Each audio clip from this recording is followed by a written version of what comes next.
Dear student, now we are going to study about circle, third lesson, topic touching circle, Musk करने वाले दायरे। Musk करने वाले दायरे, यहाँ देखो दो डायग्राम बनी है आपके सामने। इसमें दो दायरे एक दूसरे को क्या कर रहे हैं, मस्क कर रहे हैं। और ये इस तरह का भी मस्क करना कहलाता है और इस तरह का भी जो दायरों का मस्क करना कहलाता है, लेकिन दोनों के नाम अलग है ना।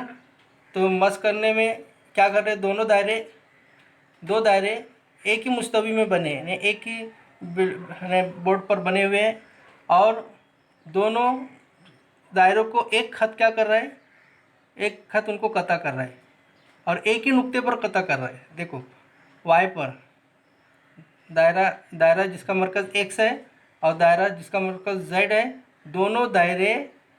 दोनों दायरे को एक ही खत एक ही नुक्ते पर क्या कर रहा है, कता कर रहा है। तो ऐसे दो दायरे को हम क्या बोलेंगे, मस्क करने वाले दायरे बोलेंगे। ऐसे दो दायरे एक ही मुस्तवी में वाक़े दो दायरे जो एक ही खत को एक ही नुक्ते पर मस्क करें। क्या करें, मस्क, कता नहीं, मस्क यानी एक नुक्ते पर अगर कता कर रहे तो उसको हम मस्क कहते हैं। तो एक ही मुस्तवी में वाक़े दो दायरे जो एक ही खत को एक ही नुक्ते पर क्या करें, मस्क करें, उन्हें मस्क करने वाले दायरे कहते हैं। तो यहाँ भी देखो, यहाँ पर दो दायरे हैं, यहाँ पर एक छोटा दायरा एक बड़ा दायरा है। दोनों दायरों के अंदर एक मुश्तरक नुक्ता वाई है। दोनों दायरे एक दूसरे को एक ही खत को एक ही नुक्ते पर क्या कर रहे हैं, मस्क कर रहे हैं। बाकी उनका कोई नुक्ता उस खत के ऊपर वाक़े नहीं है, सिवाय वाई के।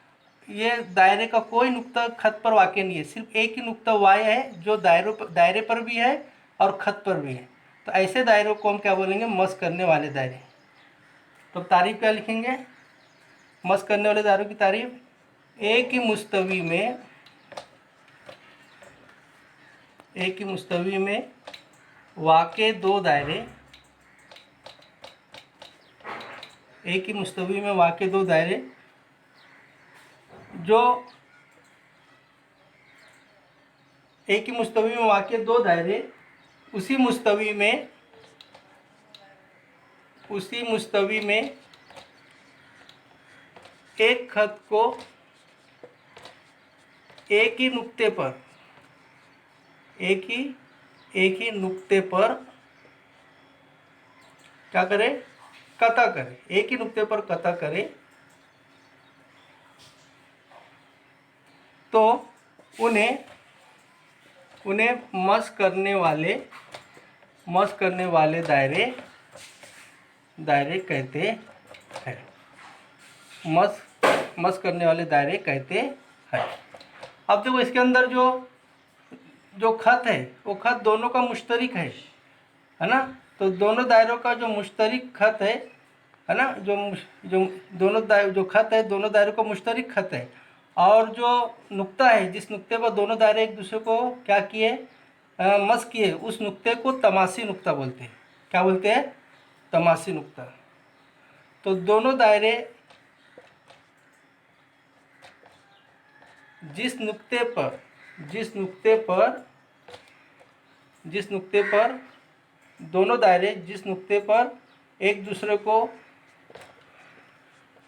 को कता करते हैं, उस नुक्ते को तमासी नुक्ता इंग्लिश में क्या बोलते हैं, पॉइंट ऑफ कांटेक्ट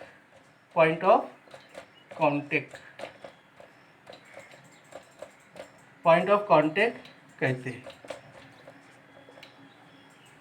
और खत को, और जो खत है ना, जो बीच में जो खत दिख रहा है, और खत को मुश्तरक मुमास मतलब कॉमन टेंजेंट, क्या कॉमन टेंजेंट कहते हैं। हाँ, अब देखो यहाँ दो तरह की शक्ल है, एक इस तरह की शक्ल है, शक्ल नंबर 1, और इसमें। तो ये जो दायरे ना, ये दो दायरे जो मस्क करे हैं, ये खत के दोनों जानिब है, एक खत किस तरफ है और एक खत के इस तरफ है। तो ऐसी सूरत आ जाए जिसमें मस्क करने वाले दो दायरे खत के दो जानिब हो, तो उनको कहते हैं बैरूनी तौर पर मस्क करने वाले दायरे। ये दायरे कैसे हैं? बैरूनी तौर पर मस करने वाले दायरे। अगर दोनों दायरे खत के दोनों जानिब हो, अगर दोनों दायरे खत के दोनों जानिब हो तो उन्हें बैरूनी तौर पर मस करने वाले दायरे कहते हैं। एक्सटर्नल टचिंग सर्कल क्या कहते हैं इंग्लिश में? एक्सटर्नल टचिंग सर्कल मस करने वाले दायरे कहते हैं। और अगर दोनों दायरे खत के एक ही जानिब हो, खत के एक ही जानिब हो तो उन्हें अंदरूनी तौर पर मस करने वाले दायरे कहते हैं।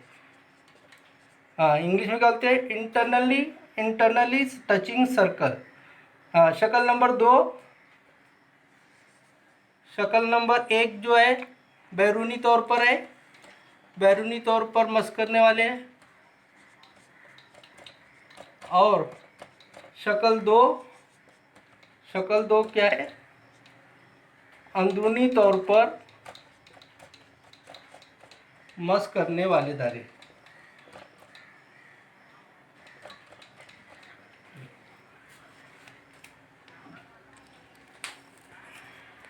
जी प्यारे बच्चों, देखो हमारा मसला है मस करने वाले दायरों का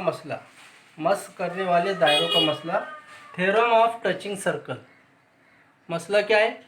एक दूसरे को मस करने वाले दायरों का तमासी नुक्ता उन दायरों के मराकिज़ को जोड़ने वाले खत पर वाक़ होता है।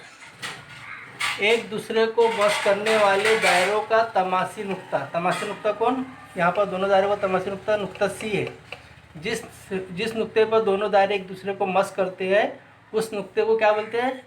तमासी नुक्ता। तो नुक्ता सी उन दायरों के मराकिज़ को, अब ये दायरा ए है, दायरा बी है, दोनों के मराकिज़ को जोड़ दिए तो एक खत ए बी बना। हाँ, उन दायरों के मराकिज़ को जोड़ने वाले खत पर वाक़ होता है। तो जो खत ए बी जाएगा ना, दोनों मरकज़ से मिलने वाला जो खत बनेगा, दोनों मराकिज़ को मिलाने से जो खत बनेगा उस खत के ऊपर नुक्ता सी होगा, ये हमें साबित करना है। ठीक है, तो हमें क्या क्या दिया हुआ है अभी? देखो दिया हुआ है ए और बी दो दायरों के क्या है? मरकज़ है। ए और बी दो दायरों के मराकिज़ है। क्या है? मराकिज़ है। और नुक्ता सी उनका तमासी नुक्ता है। नुक्ता सी क्या है? तमासी नुक्ता है। साबित क्या करना है? साबित करना है नुक्ता सी खत ए बी पर वाक़ है। नुक्ता सी खत ए बी पर वाक़ है। ठीक है, नुक्ता सी खत ए बी पर वाक़ है, ये हमें साबित कर रहा है। सबूत देखो, फर्ज करो खत एल दोनों दायरों का क्या है? दोनों दायरों का मुश्तरक मुमास है। देखो खत एल जो है, खत एल बना हुआ है, देखो बीच में। फर्ज करो खत एल दोनों दायरों का मुश्तरक मुमास है ना। अब मुमास है तो आपको बात समझ में आई। देखो हमने इसके पहले एक मसला हुआ है अपना, ये दायरे का निस्फ कुतर और ये मुमास है ना। ये तो ए है, यहाँ पर क्या है? सी है। तो दायरे का निस्फ कुतर और खत एल ये एक दूसरे पर क्या होंगे? उमुद होंगे, है ना। दायरे का निस्फ कुतर और मुमास एक दूसरे पर क्या होते हैं? उमुद होते हैं। कौन सा मसला ये? मुमास निस्फ कुतर का मसला। ये पहले मसला हमारा हुआ है, मुमास निस्फ कुतर का मसला। दायरे का निस्फ कुतर और दायरे का मुमास एक दूसरे पर क्या होते हैं? उमुद होते हैं। तो हम क्या लिखेंगे, खत एल उमूद है, खत एल उमूद है किसके ऊपर, कता AC पर, खत एल उमूद है किसके ऊपर, कता AC पर।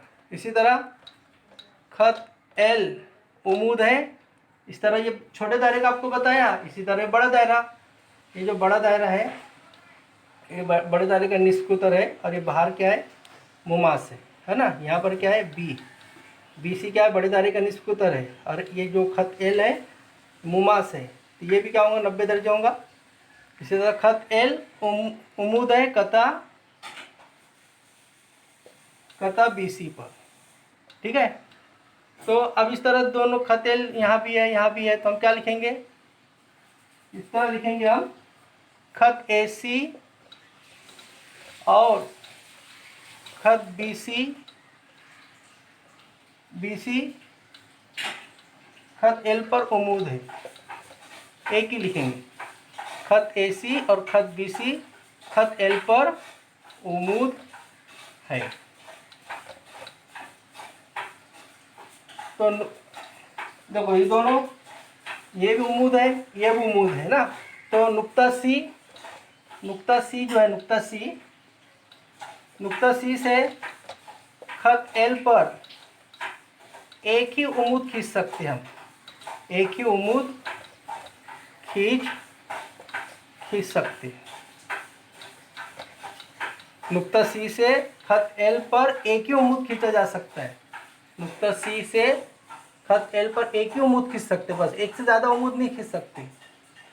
खत एल पर नुक्ता C से एक ही उमूद खींच सकते, जो उमूद है ना ये। तो क्या हुआ, अब ये नुक्ता जो है नुकात ACB ये क्या हो गए, हम खती हो गए, इसलिए नुकात BAC हम खती नुकात है, क्या है, हम खती नुकात है। एक ही ये तीनों नुकात जो है हम खती यानी एक ही खत पर है, नुक्ता C नुक्ता A नुक्ता B क्या है, हम खती नुकात है, एक ही खत पर है।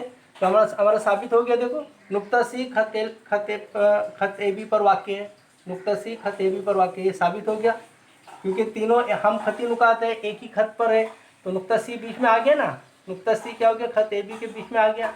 इस तरह हम हमारा साबित हो गया कि खत नुक्ता C